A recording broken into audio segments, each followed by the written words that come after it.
पहली प्राथमिकता थी देश में आते बिहार का चुनाव छोड़ते पहले आप पहलगाम जाते, पहले आप उस घटना स्थल पे जाते।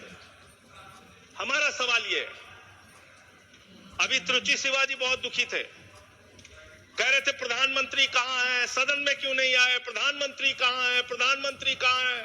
अरे शिवाजी वो अवतार है, इंसान नहीं है, वो अवतार है, कृपया भगवान है, अदृश्य। इधर देखें, अदृश्य नहीं, कल तमिलनाडु में ही थे। अभी सर नॉन बायोलॉजिकल सर ये बड़े परेशान है कि प्रधानमंत्री जी सदन में नहीं आए।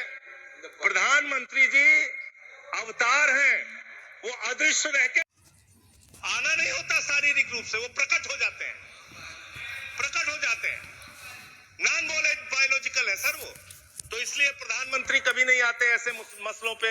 18 घंटे काम करते हैं प्रधानमंत्री, लेकिन इतने गंभीर विषय पे दोनों सदनों के अंदर चर्चा हो रही है। 18 घंटे काम करने वाला प्रधानमंत्री 2 घंटे भी दोनों सदनों में क्यों नहीं है, ये सवाल हम लोग पूछना चाहते हैं। आपको इसका महत्व नहीं नजर आता? आपको कह रहे हैं आपकी बात सुनने के लिए नहीं आना चाहते, राजनाथ सिंह की बात सुनने आ जाते। ये लोग भी बकवास करते हैं। हम लोग जब बोले मत सुनो, भेज दो वापस, कम से कम अपने लोगों की तो सुनने आ जाओ। सुनने नहीं आते,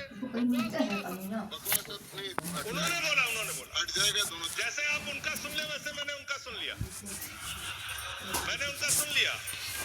तो आपके मंत्री यहाँ बकवास, आपके माननीय मंत्री सांसद नेता जो आते हुए यहाँ बकवास मत बोलिएगा, आप चेयर ने मना कर दिया।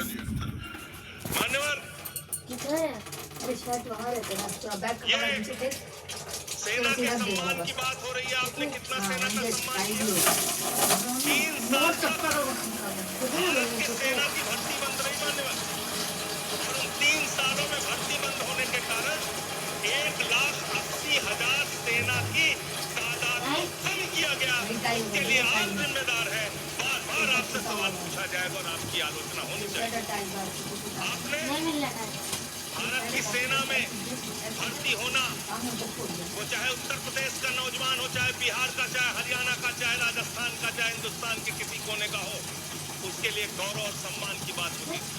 सुबह 4 बजे उठ के दौड़ लगाता था, मेहनत करता था, उसकी माँ दूध पिला के तैयार करती थी अपने बेटे को कि कभी जरूरत पड़ेगी तो अपने प्राणों की आहुति देके भारत माता की रक्षा करेगा। ये आपने उस जगह पे 4 साल की नौकरी कर दी। आप सेना के सम्मान की बात करते हैं। आपके पास सब कुछ के लिए पैसा है, अपने दोस्तों के ऊपर लुटाने के लिए लाखों हजारों करोड़ रुपए है, लेकिन सेना के जवान को आपने अग्निवीर बना के 4 साल की योजना में उनको जवान बना दिया। उनके लिए तनख्वाह देने के लिए पैसा नहीं है आपके पास। बीएसएफ के जवान, सीआईएसएफ के जवान, पैरामिलिट्री फोर्सेस के जवान, उनको पेंशन देने के लिए पैसा नहीं है, शहीद का दर्जा देने के लिए पैसा नहीं है आपके पास। आपके पास सीआरपीएफ के जवान, उनको पैरामिलिट्री फोर्सेस को आपको पेंशन देने और शहीद का दर्जा देने का पैसा नहीं। आप सेना के सम्मान की बात करते हैं, आप सेना के सम्मान की बात करते हैं। मान्यवर, सबसे बड़ा दुख इस बात का हुआ, कल से कहा जा रहा है नहीं, हमने अपने आप सीज फायर डिक्लेयर किया, हमने अपने आप सीज फायर डिक्लेयर किया। इसमें किसी तीसरे देश का हस्तक्षेप नहीं है। आजादी के बाद से लेकर आज तक भारत का स्टैंड एक ही रहा है, हम पाकिस्तान के मामले में किसी भी तीसरे देश की मध्यस्थता नहीं मानते। अगर उस बात के साथ किसी ने धोखा किया है, किसी ने विश्वासघात किया है, तो उसका नाम है भारत के प्रधानमंत्री नरेंद्र मोदी। मैं इस सदन के अंदर कहना चाहता हूं, आपने उस भावना के साथ विश्वासघात किया। मानवर, अमेरिका की मध्यस्थता आपने स्वीकार की, और मैं इसलिए चंद लाइनें आपके लिए कहना चाहूंगा कि तू इधर उधर की ना बात कर, तू उधर उधर की। आप ही का चेहरा आ रहा है सर, थोड़ा निर्देश दे दीजिए, आप ही को दिखाया जा रहा है बार बार। तू इधर उधर की ना बात कर, ये बता कि काफिला क्यों लुटा। मुझे रहजनों से गिला तो है, लेकिन तेरी रहबरी पर सवाल है, आपकी रहबरी पर, आपके नेतृत्व पर सवाल है, और ये सवाल बार बार पूछा जाएगा। ये सवाल बार बार पूछा जाएगा। 10 मई को भारत जो 144 करोड़ की आबादी का मुल्क है, भारत जो दुनिया का सबसे बड़ा लोकतंत्र है, भारत जो दुनिया की 5वीं बड़ी अर्थव्यवस्था है, उस भारत के मामले में सीज फायर का डिक्लेरेशन भारत की धरती से नहीं होता, अमेरिका की धरती से होता है। अमेरिका का राष्ट्रपति ट्रंप वो ट्वीट करके जानकारी देता है सीज फायर हो गया दोनों देश में।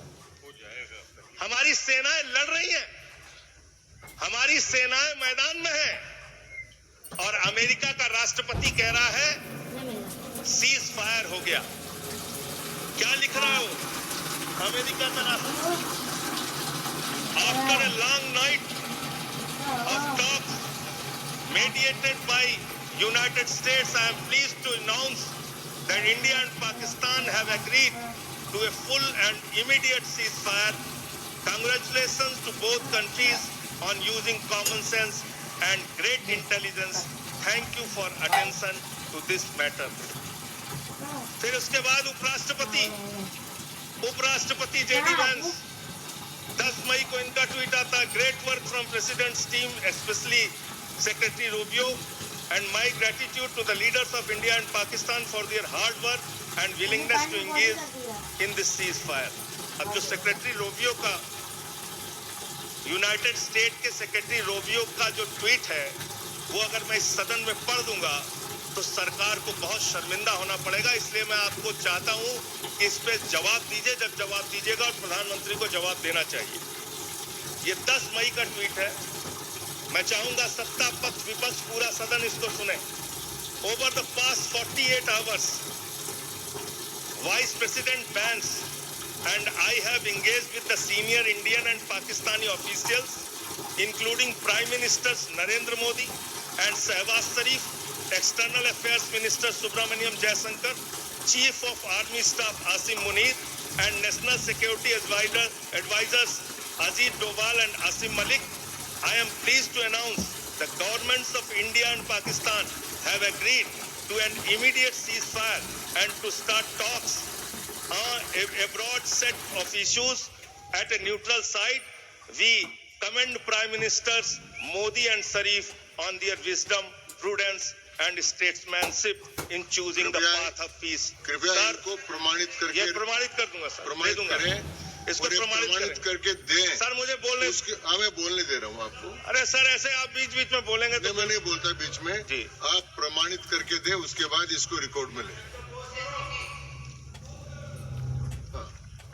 सर इसको हटा क्यों रहे हैं आप? नहीं हटा रहा हूँ, मैं ये कह रहा हूँ कि मैं ये कह रहा हूँ कि ये प्रोसीडिंग में जाएगा। मैं इसको दे रहा हूँ सर, आपको दे दूंगा, दे दूंगा सर।